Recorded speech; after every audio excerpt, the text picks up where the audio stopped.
नमस्कार मंडळी, मी तुमचा लाडका मित्र वरद विजय चव्हाण आणि मी तुम्हा सर्वांचं माझ्या यूट्यूब चॅनलमध्ये स्वागत करत आहे. म्हणजे कन्नी या सिनेमाचा टीजर खरं तर 4-5 दिवस आधीच आपल्याला यूट्यूबवर बघायला मिळाला होता, पण अनफॉर्च्युनेटली मी इतक्या उशिरा या सिनेमाचा टीजर बघितल्या असल्या कारणामुळे मी आज या सिनेमाचा टीजर रिव्ह्यू तुमच्याशी शेअर करतोय.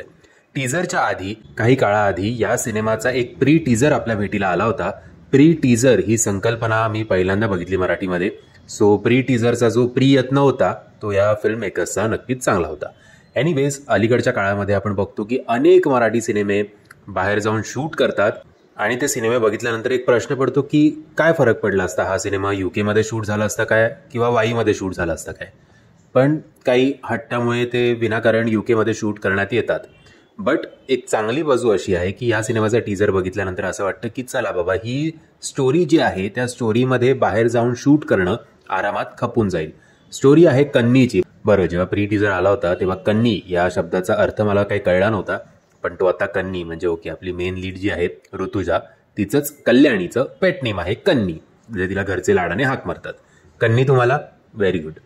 सो टीजरची सुरुवात इथपासून होते की आता कन्नी गेली आहे परदेशी आणि आता तिचा विजा का पिझा संपल्यानंतर तिला परत बोलवून तिचं आता यंदा कर्तव्य आहे असं करून टाकूया. पण कन्नीचे प्लॅन्स काहीतरी वेगळेच असतात. तिला एक इंडिपेंडेंट वुमेन बनायचं असतं, स्वतःचा तिकडे एक जॉब करायचा असतो, स्वतःच्या पायावर उभं राहायचं असतं. आता ही कन्नी जी आहे ती मायदेशी परतणार का, की तिला तिकडेच स्वतःचा एक लाईफ पार्टनर मिळणार. बरं, कन्नीबरोबर हे तिचे आजूबाजूचे जे मित्र आहेत त्यांचा ओव्हरऑल कन्नीच्या या जर्नीमध्ये काय रोल असणार, या सगळ्या गोष्टी जर तुम्हाला जाणून घ्यायच्या असतील तर तुम्हाला हा सिनेमा बघायला हवा. सिनेमा टीजरची लिंक मी तुम्हाला खाली डिस्क्रिप्शन बॉक्समध्ये देतोय, जर तुम्ही हा टीजर बघितला नसेल तर. कारण माझ्यासारखे लेट लतीफ पण खूप असतील ना ज्यांनी अजून बघितलं नसेल या सिनेमाचा टीजर. टीजरमध्ये थ्रू आउट बॅकग्राऊंड म्युझिक जे वाजतंय, सिनेमाची गाणी उत्तम होणार आहेत असं मला एकंदरीत एक फिलिंग आहे. कारण जे काही आपल्याला मध्ये मध्ये गाणी ऐकायला मिळत होती ती मला तरी प्रचंड आवडली. बॅकग्राऊंड प्रचंड आवडलं.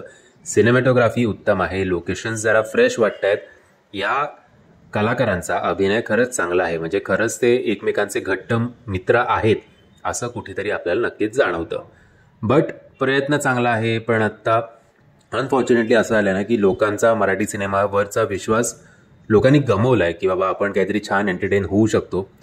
बट आपले फिल्म मेकर्स बिचारे प्रयत्न करत आहेत आणि त्याच्या प्रयत्नांना थोडं प्रतिसाद देणं हे आपलंसुद्धा कर्तव्य आहे. सिनेमा चांगला की वाईट, की आवडणं किंवा न आवडणं हा नंतरचा भाग आहे, पण ॲटलिस्ट त्या सिनेमांना एक चान्स देणं एवढं तरी आपण नक्कीच करू शकतो. म्हणजे मी आशा करतो तुम्हाला सुद्धा टीजर आवडेल. आणि जर तुम्हाला टीजर आणि माझा हा व्हिडिओ आवडला असेल तर प्लीज या व्हिडिओला लाईक, शेअर आणि चॅनलला सबस्क्राईब करायला विसरू नका. जय हिंद, जय महाराष्ट्र.